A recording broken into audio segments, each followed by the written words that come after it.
The emergency lights flickered red across the council chamber as delegates from 40 different worlds rushed to their seats.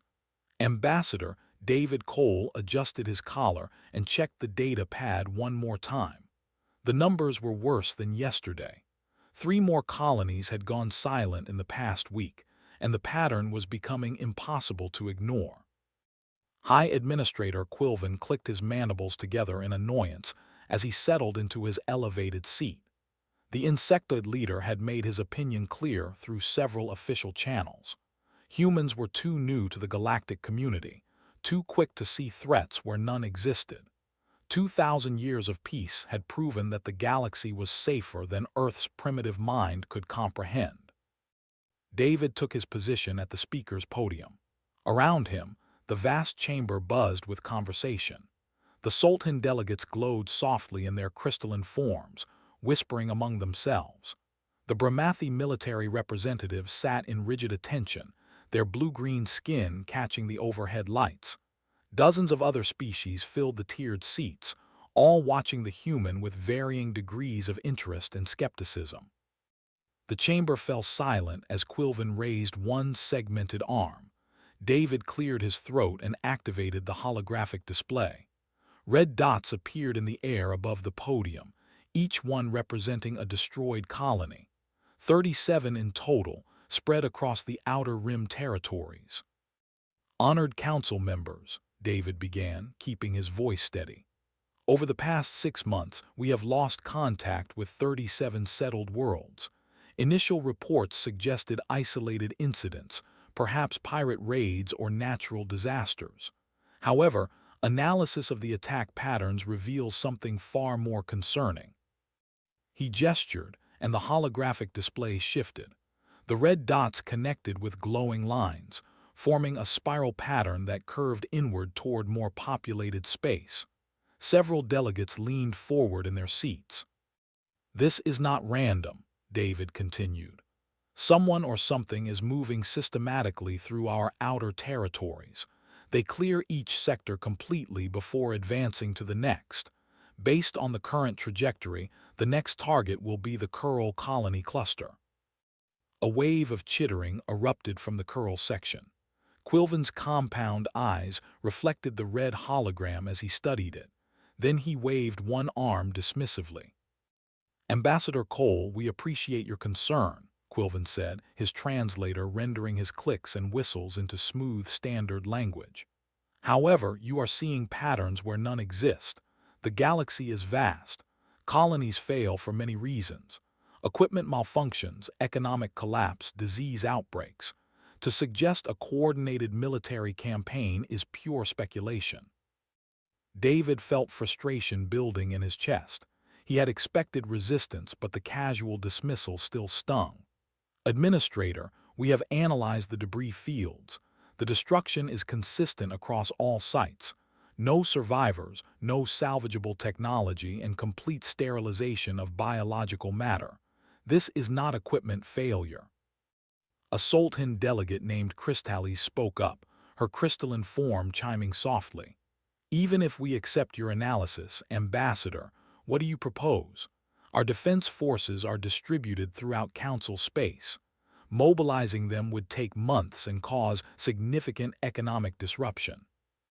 "Better disruption than extinction," David said, his voice harder than he intended. He took a breath and softened his tone. "I understand that military mobilization seems extreme. Your species have lived in peace for millennia. War is ancient history to you, something studied in cultural archives. But my species remembers. We spent thousands of years perfecting the art of destroying each other." He changed the holographic display. Images from Earth's history appeared. Battlefields, ruined cities, weapons of terrible power. The council chamber grew quiet as the delegates stared at the brutal imagery. "This is what we come from," David said.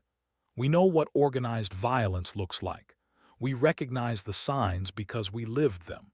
And I am telling you with absolute certainty that what we are seeing in the outer rim is the beginning of a systematic extermination campaign."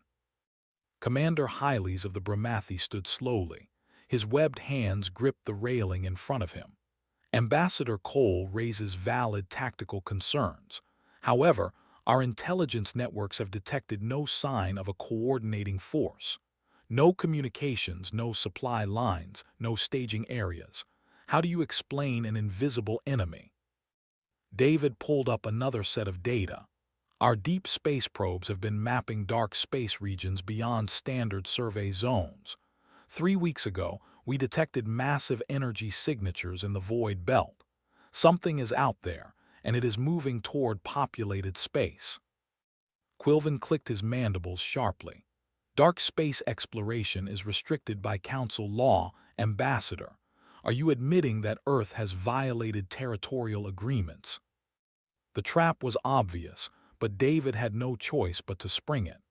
We prioritize safety over bureaucracy, yes, and what we found justifies that decision.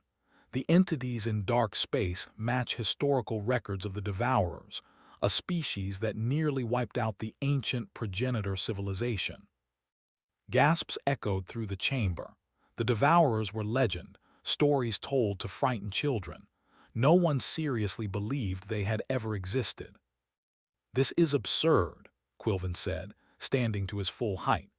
"You bring us children's tales in violation of Council law, wrapped in fear-mongering about invisible threats.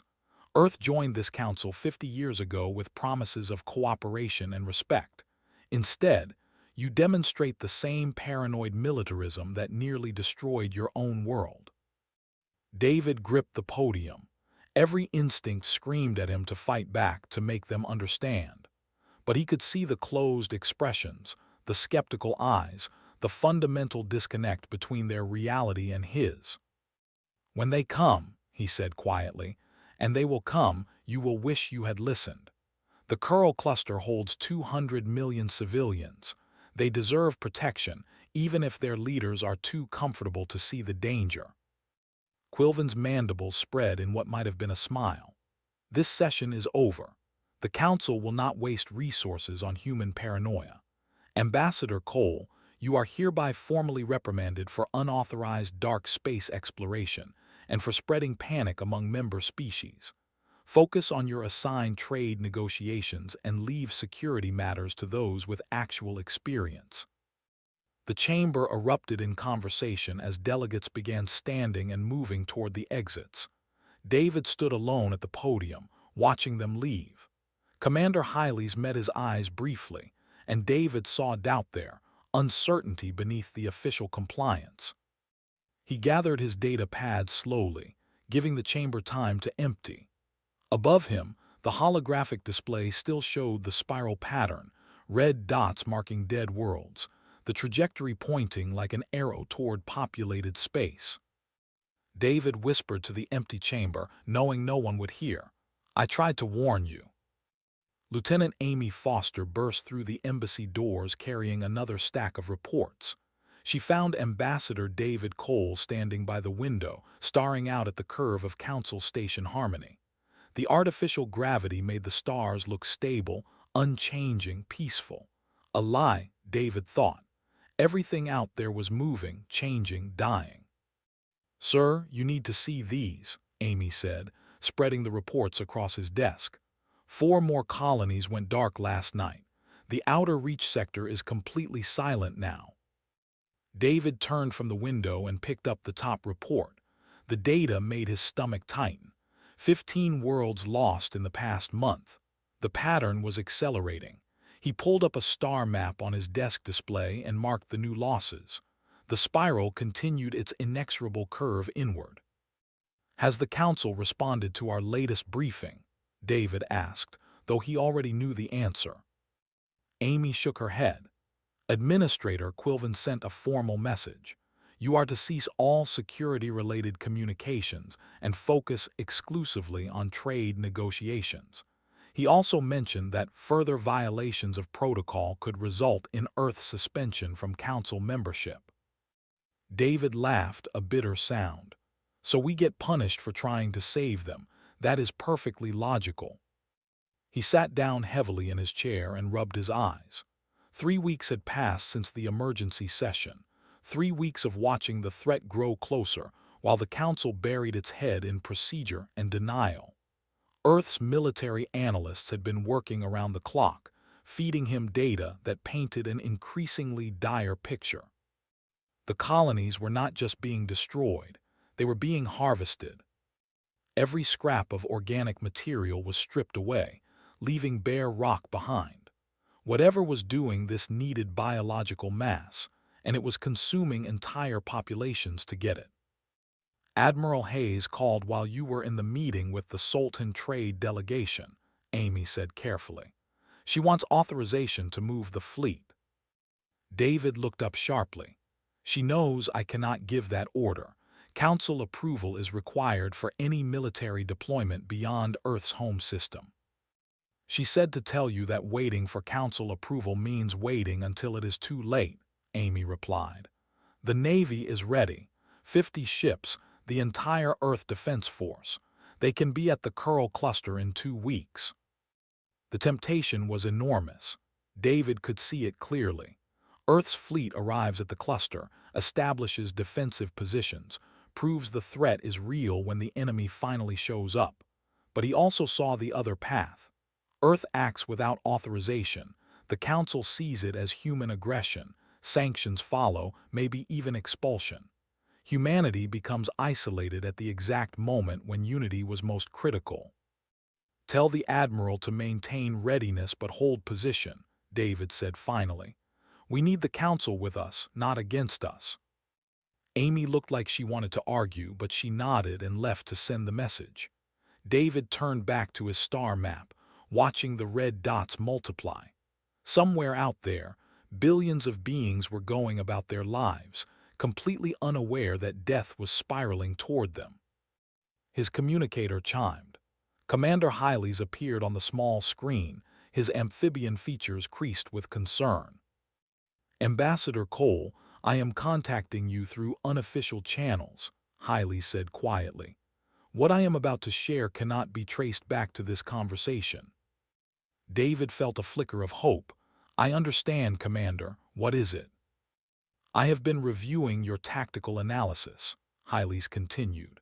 Your pattern recognition is sound. The Brahmathi Military Command is beginning to see the correlation as well. However, publicly acknowledging your warnings would contradict the Council's official position. So what do you suggest? David asked.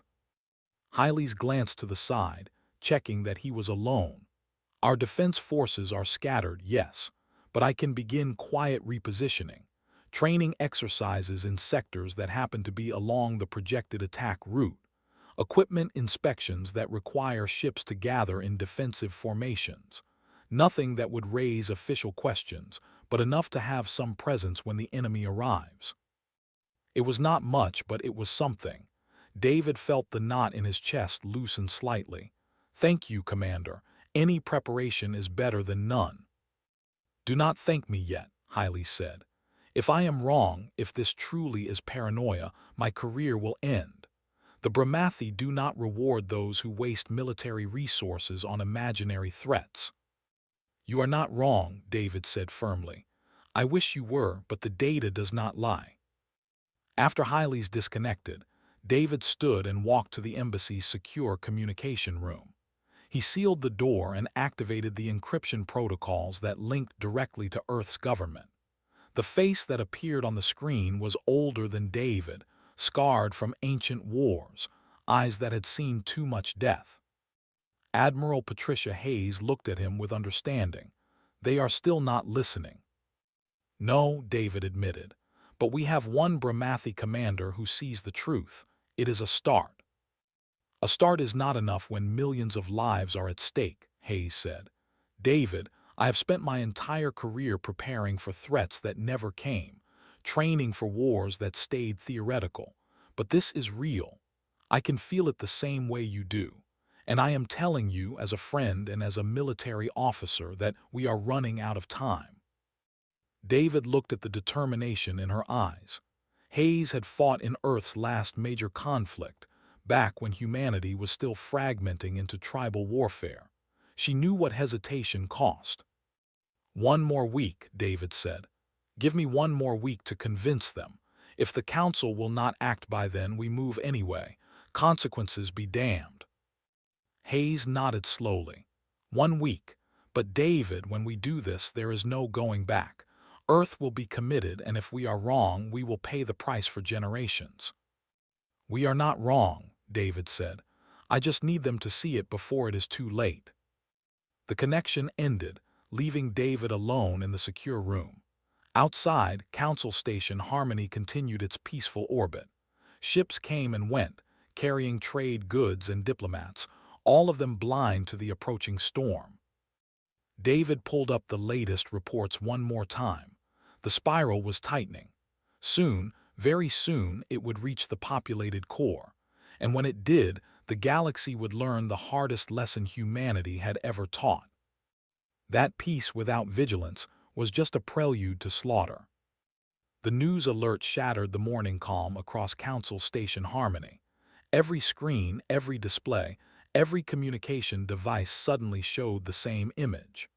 The colony world of Bright Reach, home to 4 million Soltan civilians, had gone completely dark. David was already running toward the council chamber when his communicator buzzed. Amy's voice was tight with controlled panic. "Sir, we are getting confirmation. Bright Reach is gone. No response to any hails. Long-range scans show the planet is still there, but all electromagnetic signatures have ceased." He took the stairs 3 at a time, his diplomatic training forgotten in the urgency of the moment. The council chamber doors stood open, and inside chaos ruled. Delegates shouted in a dozen different languages, their translators struggling to keep up. Crystallis, the Soltan economic minister, stood at the center of it all, her crystalline body flickering with distress. "Silence!" Quilvin's voice cut through the noise like a blade. The High Administrator rose to his full height, his compound eyes scanning the chamber. "We will have order. This council has faced crises before, and we will face this one with dignity and reason." David pushed his way to the speaker's podium. "Administrator, I request permission to present updated threat analysis." For a moment, he thought Quilvin would refuse. The insectoid's mandibles twitched, and David could see the calculation happening behind those alien eyes. Finally, Quilvin gestured toward the holographic display. "Proceed, Ambassador Cole, but I warn you, we have no patience for speculation today." David activated his prepared presentation. The holographic display filled the air above the podium, showing the spiral pattern he had presented 3 weeks ago. But now, new red dots marked the latest losses. Bright Reach glowed at the center of a cluster of destroyed worlds. 37 colonies 3 weeks ago, David said, his voice carrying clearly through the stunned chamber. 53 colonies as of this morning, and now Bright Reach makes 54. 4 million Soltan lives gone in less than 12 hours. He rotated the display, showing the geometric precision of the attacks. "This is not random. This is military strategy. Clear the periphery, cut off escape routes, and move toward high-value targets. Based on the current trajectory and attack frequency, the next target is obvious." The display zoomed in on a dense cluster of worlds. The Curl Colony Cluster, home to over 200 million beings. "No," Quilvin said, but his voice lacked its usual certainty. "This is still speculation. A pattern does not prove intent or capability." Commander Hiley stood, his webbed hands gripping the railing. "Administrator, I must disagree. Ambassador Cole's tactical analysis is sound. Our military analysts have reached the same conclusions independently. The Curl cluster will be attacked within the next 2 to 3 weeks." The chamber erupted again. David waited for the noise to die down, then continued. "I am not asking for blind faith. I am asking for basic military preparation.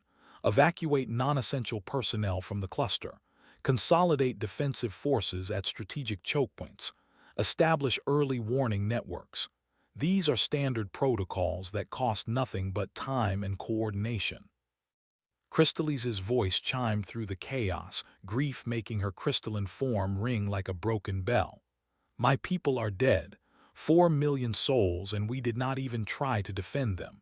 Ambassador Cole warned us. He told us this would happen. Why did we not listen? Quilvin's mandibles clicked rapidly, a sign of agitation. Because warnings without evidence are just noise. We made a calculated decision based on available information. No, David said sharply, his patience finally breaking. You made an emotional decision based on prejudice and comfort. I brought you evidence.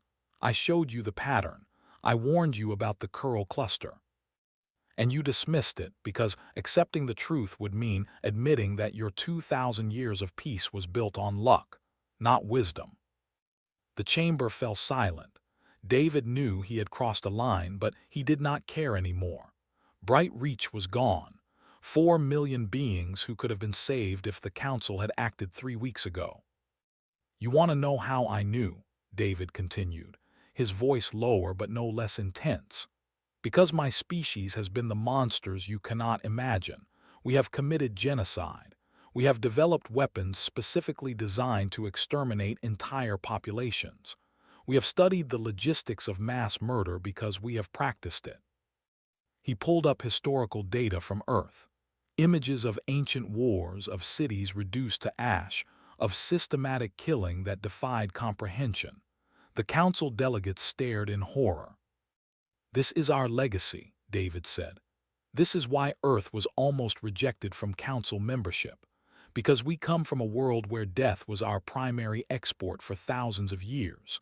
But it also means we recognize death when we see it coming. And I am telling you right now that the Devourers are real and they are coming for the Curl cluster. A younger delegate from a minor species raised a tentative appendage. Ambassador, if these Devourers are so dangerous, why have we never encountered them before? David pulled up the historical archives his team had compiled. Because they hibernate. Ancient records from the progenitor civilization describe them as a cyclical threat.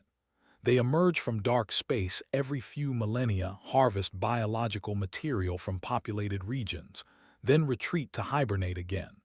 The last cycle ended approximately 3,000 years ago, before most current Council species achieved spaceflight.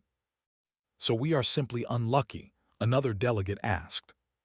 No, David said. We are unprepared, but that can change. Right now, today, we can choose to act. Evacuate the Curl cluster, mobilize defensive forces. Stop pretending that peace is permanent and start acknowledging that it must be defended. Quilvin stood slowly, his entire posture radiating reluctance. Very well. This council will vote on Ambassador Cole's proposal for immediate military mobilization and civilian evacuation of the Curl cluster. All those in favor. David watched the holographic voting displays appear above each delegate section. Blue lights for approval, red for rejection. The voting happened quickly, each delegate making their choice based on fear, logic, or political calculation. The final tally appeared in the center of the chamber. Earth voted yes. 3 minor species who had lost colonies voted yes, and that was all. The major powers, led by Quilvin, voted no. The motion fails, Quilvin announced. However, in light of recent events, this council authorizes a study committee to examine defensive protocols and recommend potential improvements over the next 6 months. 6 months, David wanted to scream. In 6 months, the Curl cluster would be dead. He walked to the center of the chamber without permission, without waiting for recognition. Security moved to intercept him, but Hyles waved them back. Humanity will defend the Curl cluster, David said clearly. With or without council approval, we will mobilize our fleet and establish defensive positions. And when the Devourers come, we will prove that peace is not the absence of violence. It is the willingness to fight for what matters. Quilvin's mandibles spread wide. Such action would violate council regulations and could result in Earth's expulsion. Then expel us, David said. But we will not stand by and watch 200 million beings die because you prefer comfortable lies to hard truths. He turned and walked out of the chamber. knowing that he had just committed Earth to a path that could not be undone. Admiral Patricia Hayes stood on the bridge of the EDS Resolute and watched her fleet take up defensive positions around the Kuril colony cluster. 50 warships, everything Earth could spare, now formed a protective sphere around worlds whose inhabitants feared them almost as much as the coming threat. "Admiral, we are receiving another protest from the Kuril planetary government," her communications officer reported. "They are demanding we leave their space immediately." Hayes allowed herself a thin smile. "Tell them we appreciate their concern, but Earth is committed to protecting Council members whether they want protection or not. We will withdraw once the threat has passed." The truth was more complicated. The Kuril government was split. Half wanted the humans gone, viewing their presence as an occupation. The other half quietly thanked whatever gods they believed in that someone was willing to stand between them and the dark. Hayes had learned to ignore the politics and focus on the tactical situation. David Cole's transport docked with the Resolute 6 hours after the fleet's arrival. Hayes met him in the hangar bay, nodding the exhaustion in his eyes, the weight he carried in his shoulders. "You look terrible," she said bluntly. "I feel terrible," David admitted. "I just convinced my government to risk everything on a hunch. If I am wrong, Earth becomes a pariah. If I am right, we get to watch the Council's peaceful civilization learn what war actually means." They walked together to the observation deck. Through the reinforced windows, the Kuril cluster spread out before them. 7 worlds, each one glowing with the lights of cities, the electromagnetic signatures of a thriving civilization. 200 million beings who had never known war, never understood that survival was not guaranteed. "The fleet is ready," Hayes said. "We have established a perimeter defense grid and deployed automated weapons platforms at every gravitational choke point. Fighter squadrons are running continuous patrols. If anything enters this system, we will know about it." "And if we are outnumbered?" David asked. Hayes did not hesitate. "Then we fight anyway. That is what humans do." Below on the Kuril worlds, the reaction to Earth's fleet was mixed and volatile. In the capital city of the primary world, a young Kuril scientist named Trilles watched the human warships through a telescope. Unlike most of his people, Trilles found the vessels fascinating rather than frightening. Where Kuril ships were elegant curves and artistic designs, human vessels were brutal blocks of armor and weapons. They looked like what they were, tools of war built by beings who understood violence intimately. Trilles had read Earth's history, the parts that were publicly available. The wars, the weapons, the systematic destruction that humanity had inflicted upon itself. It terrified him, but it also gave him hope. If anyone could recognize a threat that his peaceful people could not see, it would be the species that had survived by being better at killing than anything else. His communicator buzzed.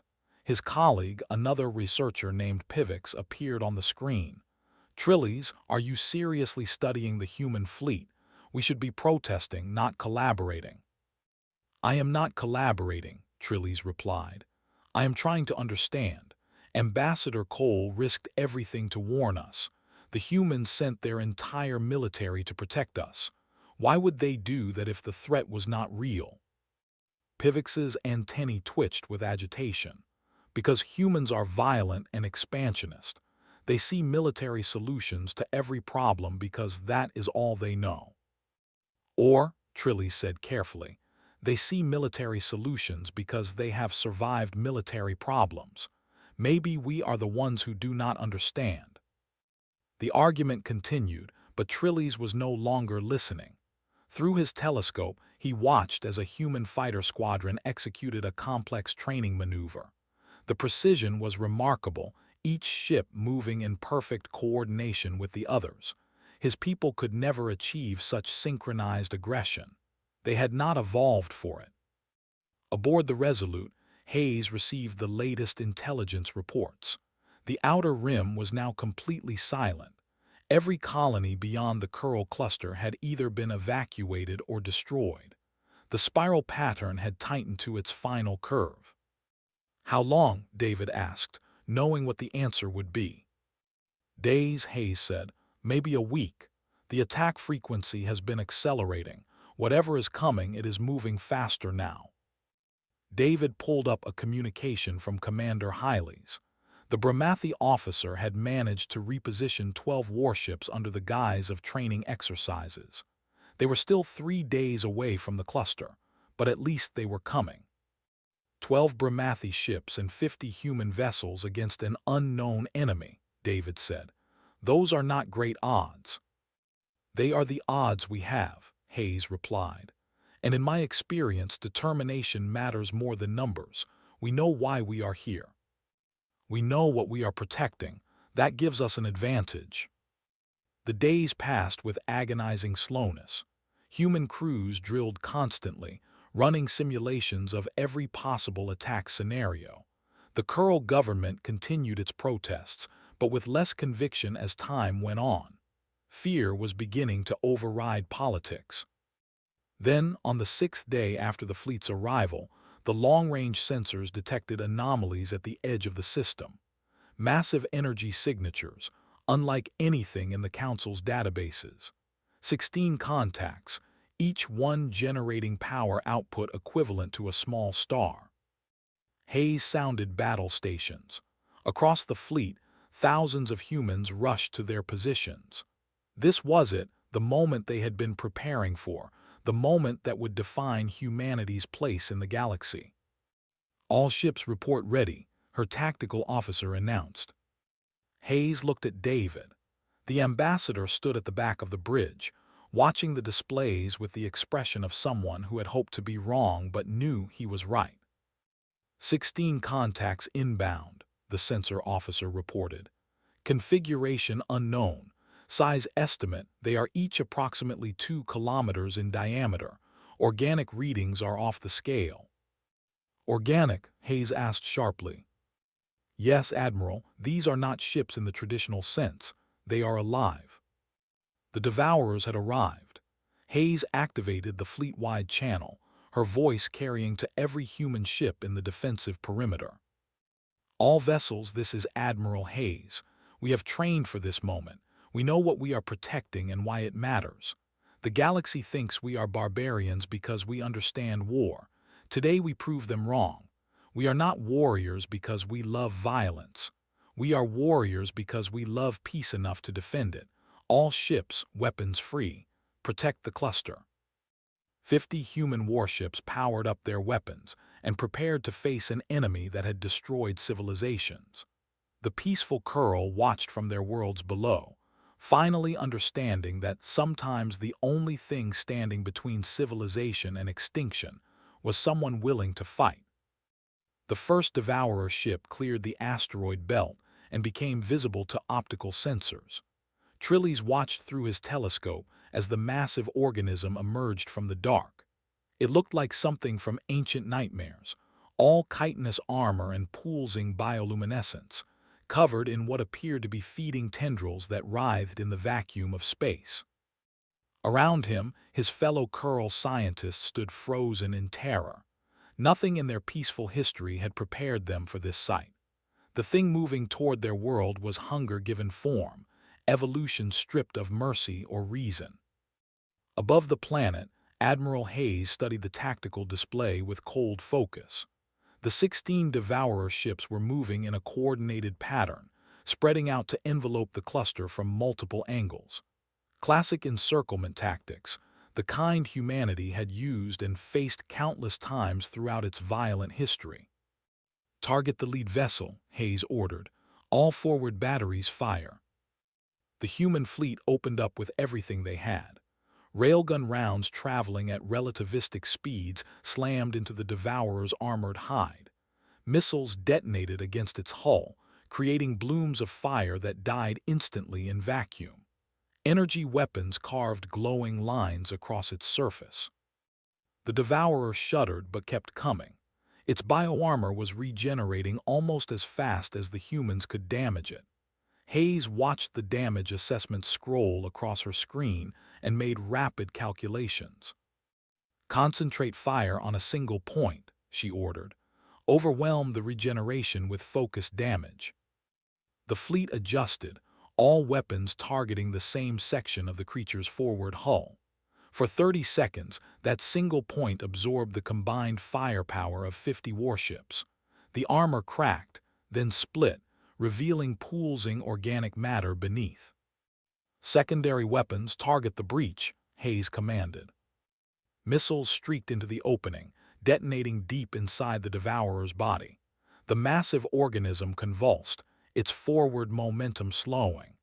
Bioluminescent fluids vented into space, freezing instantly into crystalline clouds. But the other 15 Devourers continued their advance. They had learned from their wounded companion's mistake, adjusting their approach angles to make concentrated fire more difficult. Hayes allowed herself a grim smile. Good, they could learn. That meant they could be outsmarted. Fleet break formation. Switch to hit and run tactics. Do not let them establish firing solutions. The human warships scattered, each one following pre-planned attack vectors that maximized their speed and maneuverability. The Devourers were massive and powerful, but they were slow. Human ships darted in, unleashed devastating barrages, then accelerated away before the creatures could respond effectively. It was a dance humanity had perfected over centuries of warfare. Strike the enemy's weakness, avoid their strength, never give them a stable target. The Devourers had overwhelming mass and firepower, but they expected their prey to be helpless. They had never encountered a species that fought back with such coordinated aggression. David watched from the observation deck, his hands gripping the railing hard enough to hurt. Below, he could see the Curl cities lit up like stars. 200 million beings who were alive only because humanity remembered how to kill. The battle raged for hours. Human ships took damage, their armor scarred by the Devourer's organic weapons, strange bioprojectiles that ate through metal like acid. The EDS Manchester took a direct hit to its engineering section and went dark, drifting with a dead reactor and 70 crew members fighting to restore power in the cold and dark.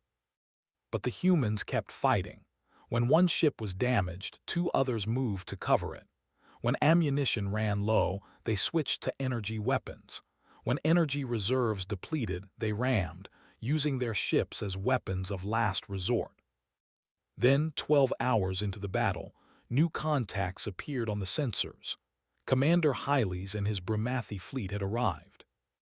The 12 Brahmathi warships were beautiful things, elegant curves and artistic designs never meant for real combat. They had been built for ceremonies and patrols, not war.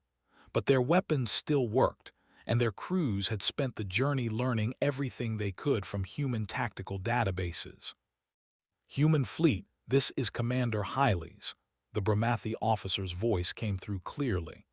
We are entering attack pattern Delta 7 as outlined in your training materials. Forgive our inexperience, but we learn quickly. Hayes felt something unfamiliar in her chest. Hope, maybe, or the beginning of something like friendship forged in fire. Welcome to the fight, Commander, she replied. Target the wounded Devourer on the left flank. Let us finish what we started. The combined human Brahmathi fleet focused on the damaged Devourer. The creature tried to retreat, its regeneration systems overwhelmed by sustained damage, but there was nowhere to run. Concentrated fire from 23 warships tore through its remaining armor and penetrated deep into its core systems. The Devourer died slowly, its bioluminescence fading as critical organs failed. It drifted, lifeless, a testament to the fact that even ancient horrors could bleed. The remaining Devourers altered their tactics. They pulled back, regrouping at the edge of the system. Hayes watched them on her tactical display, noting the change in behavior. They are learning, she said quietly. Next attack will be different. David joined her at the command station. How long until they try again? Hours, maybe days, Hayes replied.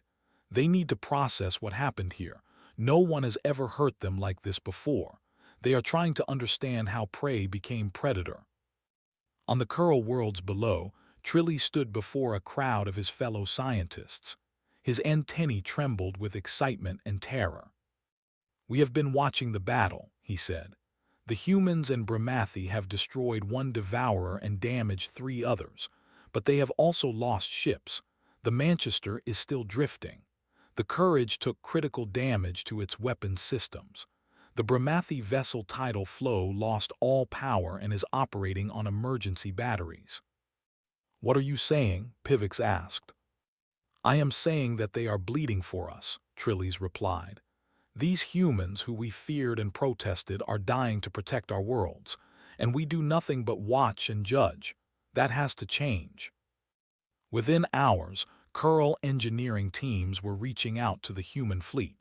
They offered repair facilities, manufacturing capacity, medical support, things they had never needed for war but could adapt from peaceful purposes. Admiral Hayes accepted gratefully. "All damaged vessels proceed to Curl orbital facilities for emergency repairs. Let us show them that cooperation works both ways." The battle had entered a new phase. Not just human warriors defending alien civilians, but the beginning of something unprecedented.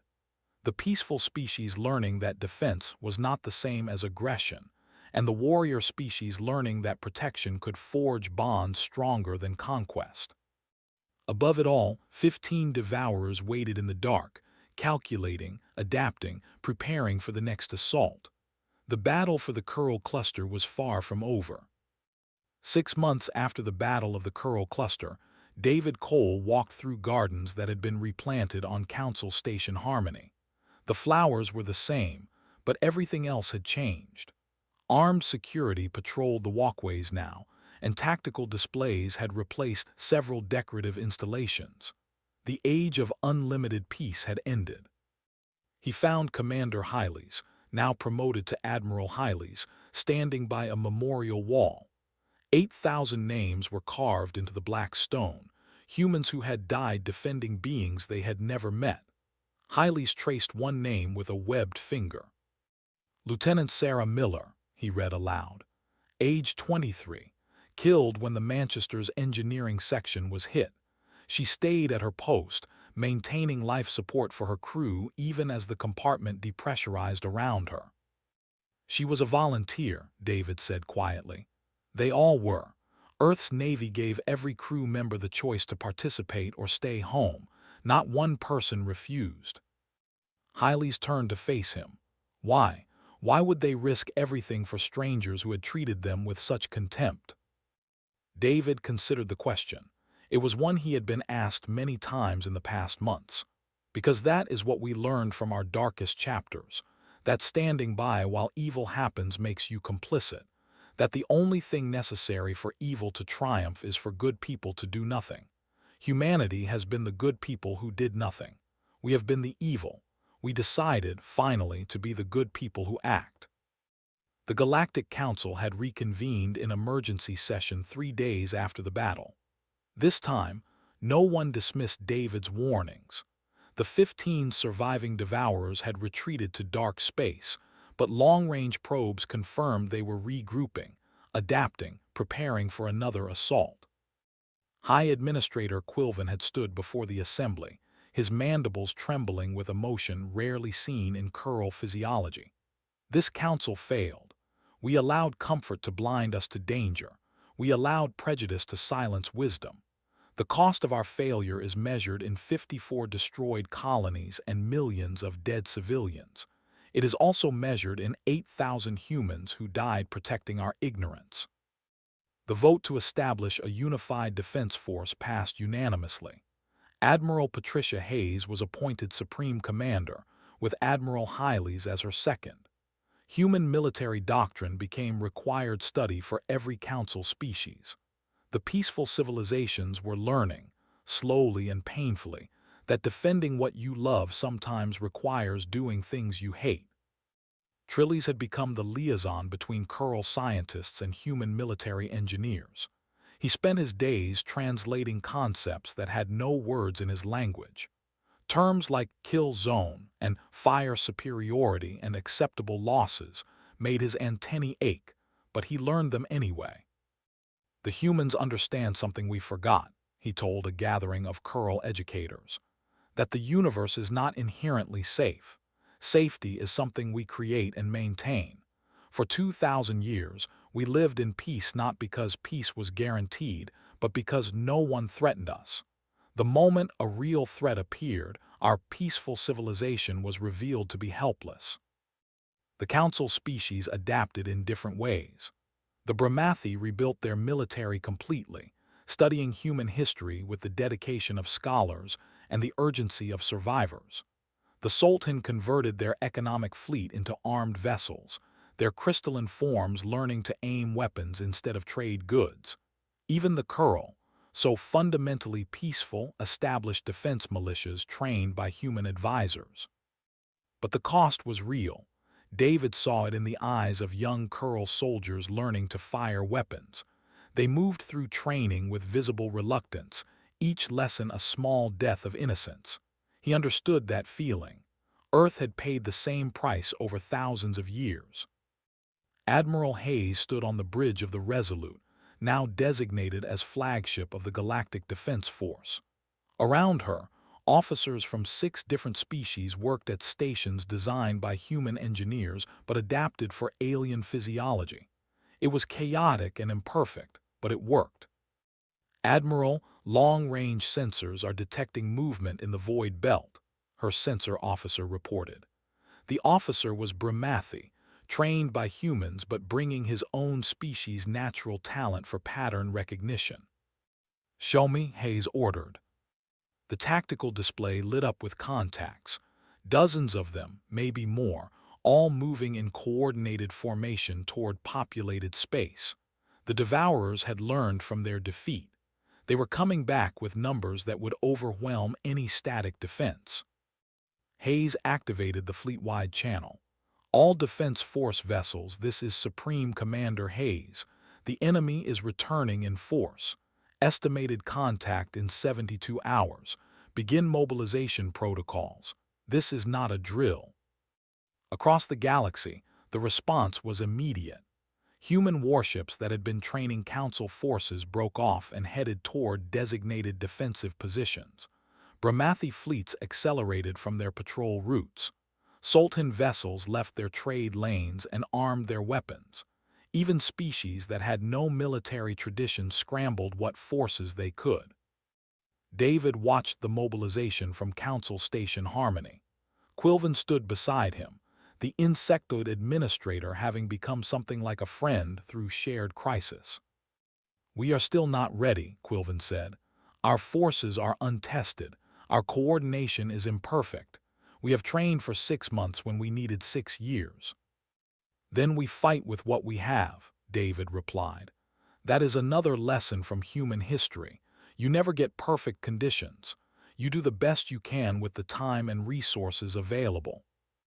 "And if we lose?" David looked at the memorial wall at the 8,000 names carved in stone. "Then we lose fighting. We lose defending what we believe in. That is better than dying on our knees, pretending the threat does not exist." The council chamber filled for what might be the last peaceful session. Representatives from 40 species gathered, knowing that in 72 hours everything would change again. This time, they would not stand unprepared. This time, the galaxy would fight back. Admiral Hayes delivered the final briefing. Her voice was steady, professional, carrying the weight of command earned through action rather than politics. "The Devourers are coming with overwhelming force," she said. "We will not win through superior numbers or technology. We will win through coordination, adaptability, and determination. Every species brings something unique to this fight. Humans bring tactical knowledge. Brahmathi bring sensory capabilities. Sultan bring energy manipulation. Kurl bring computational analysis. Together, we are stronger than the sum of our parts." The tactical display showed the defensive formations, the fallback positions, the evacuation routes. It was the most comprehensive military operation in galactic history, coordinated across dozens of species who had been strangers 6 months ago. David stood to address the council one final time. 6 months ago, I stood here alone, trying to warn you of a threat you could not see. You silenced me with doubt and dismissal. Today, we stand together, ready to face that threat as allies. That transformation from denial to unity is worth celebrating even as we prepare for war. Quilvin rose beside him. Ambassador Cole's warning silenced this council. It was the most important silence we have ever experienced, because in that silence we finally learned to listen. The session ended. The delegates dispersed to their ships, their stations, their defensive positions. Across the galaxy, billions of beings watched and waited, knowing that the coming battle would determine whether the age of peace was over forever, or whether it could be defended and preserved. Admiral Hayes stood on the bridge of the Resolute, surrounded by her multi-species crew, and smiled. They had a chance. Not a guarantee, but a chance. And that was all humanity had ever needed.